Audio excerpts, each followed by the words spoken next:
Hello everyone, আসসালামু আলাইকুম। কেমন আছেন সবাই? আশা করি নিশ্চয়ই ভালো আছেন, আমিও ভালো আছি। তো ইলিশ মাছের স্বাদ পেতে ঘন্টার পর ঘন্টা রান্নাঘরে দাঁড়িয়ে থাকার কোনো দরকার নেই। আজ আমি আপনাদের বানিয়ে দেখাবো একদম ট্র্যাডিশনাল আসল সরষে ইলিশ, যা ঘরে খুব সামান্য কটা উপকরণ দিয়ে জাস্ট ঝটপট তৈরি করে নেওয়া যায়। তো ব্যাচেলার হোক বা নতুন রাঁধুনি, যে কেউ এটা প্রথমবার বানিয়ে সবাইকে তাক লাগিয়ে দিতে পারবে। তো দেখুন, আমি একটা বড় সাইজের ইলিশ মাছ নিয়েছি 1 কেজি ওজনের। তো মাছটাকে আমি কেটে ধুয়ে পরিষ্কার করে নিয়ে চলে আসব। মাছগুলো আমার কাটা হয়ে গেছে এবং সব পরিষ্কার করে নিয়ে চলে এসেছি।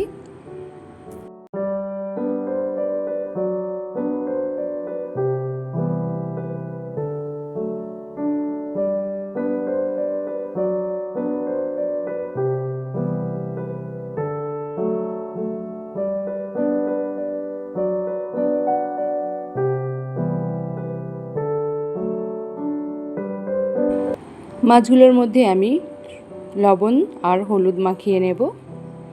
লবণটা আমি মাখিয়ে নিয়েছি এবং হলুদ দিয়ে দিলাম।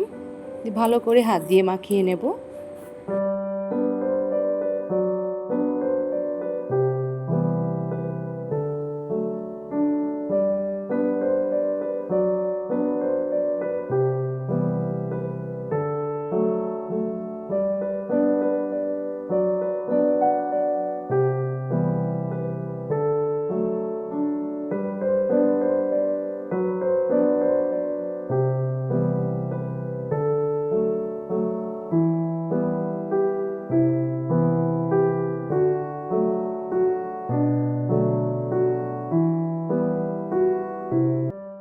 সবগুলো মশলা মাখানো হয়ে গেছে, এবার সাইডে রেখে দিচ্ছি।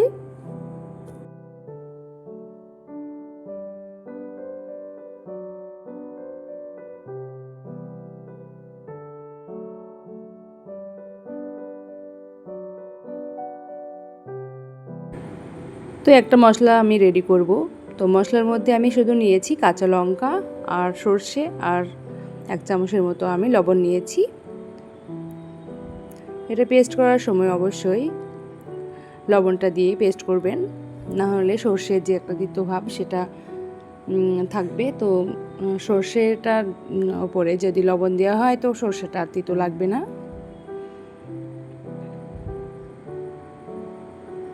এই রান্নার আসল কৌশল কিন্তু কম মশলায় নিখুঁত স্বাদ আনে।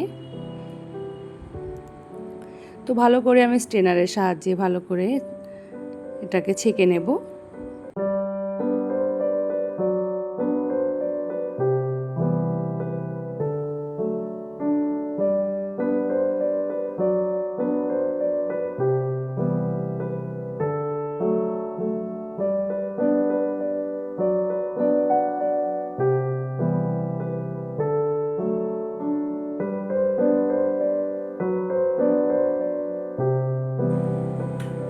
তো একটি কড়াইয়ে সর্ষের তেল দিয়েছি।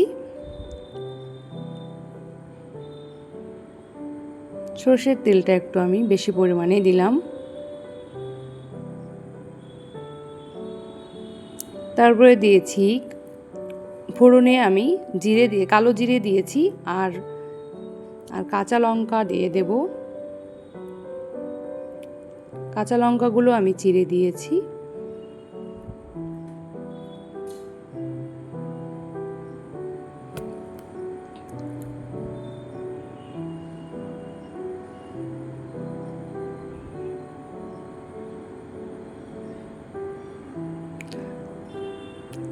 সর্ষে, কাঁচা লঙ্কা আর কালো জিরে ফোড়ন দিয়ে ভালো করে নাড়াচাড়া করে নেব।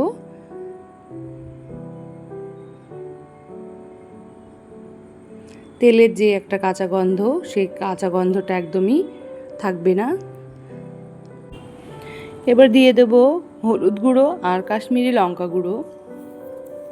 প্রথমেই এটা তেলের মধ্যে দিয়ে দিতে হবে, কেননা একটা সর্ষের যে একটা কালার, সুন্দর একটা, সেই কালারটা আসবে বলে আগেই আমি দিয়ে দিলাম।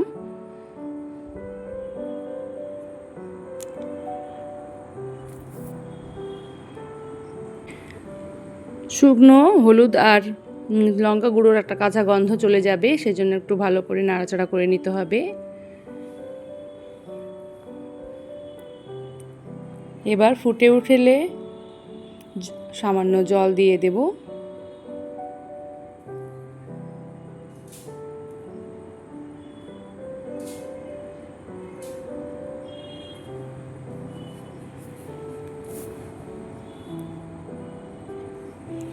আমার জলটা ফুটে উঠেছে। আমি এবার মাছগুলোকে একে একে আমি মশলার মধ্যেও দিয়ে দেব।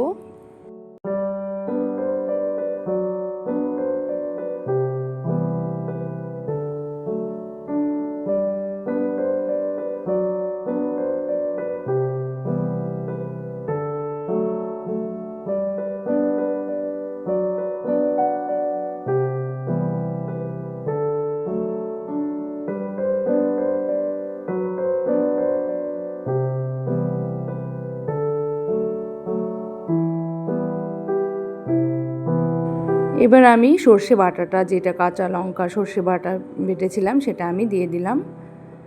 এতে লবণ দিয়েছিলাম, সেই জন্য অল্প করে লবণ আমি এবার দিয়ে দেব।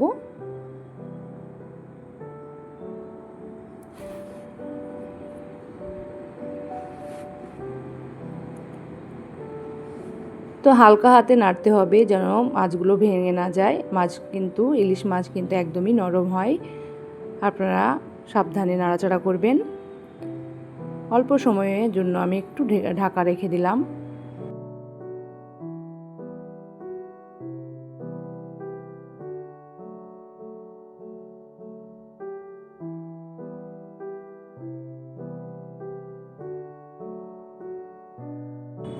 এবার আমি উপর থেকে কাঁচা সর্ষে অল্প করে ছড়িয়ে দেব। তো তৈরি হয়ে যাবে অসাধারণ স্বাদে ঐতিহ্যবাহী সর্ষে ইলিশ। দেখুন খুব সুন্দর কালার এসেছে, খেতেও দুর্দান্ত হয়েছিল। আপনারা একবার হলেও বাড়িতে ট্রাই করে দেখবেন। কত সহজে আর কত কম সময়ে তৈরি হয়ে গেল জিভে জল আনা এই সর্ষে ইলিশ। গরম ভাতের সাথে ঝাঁঝালো ঝাল মেখে একগাল মুখে দিলেই সত্যি মুখের স্বাদ পুরো বদলে যাবে আপনার। তো আজকে এই ঝটপট রেসিপিটি আপনাদের কেমন লাগলো কমেন্ট করে অবশ্যই জানাবেন। আর ভালো লাগলে ভিডিওটি একটা লাইক করে বন্ধুদের সাথে শেয়ার করবেন। আর চ্যানেলটিকে সাবস্ক্রাইব করতে একদমই ভুলবেন না কিন্তু। আজ তবে আসি, ভালো থাকবেন, সুস্থ থাকবেন। আবারও আসবো নতুন একটা রেসিপি নিয়ে আপনাদের মাঝে। আজ এই পর্যন্তই।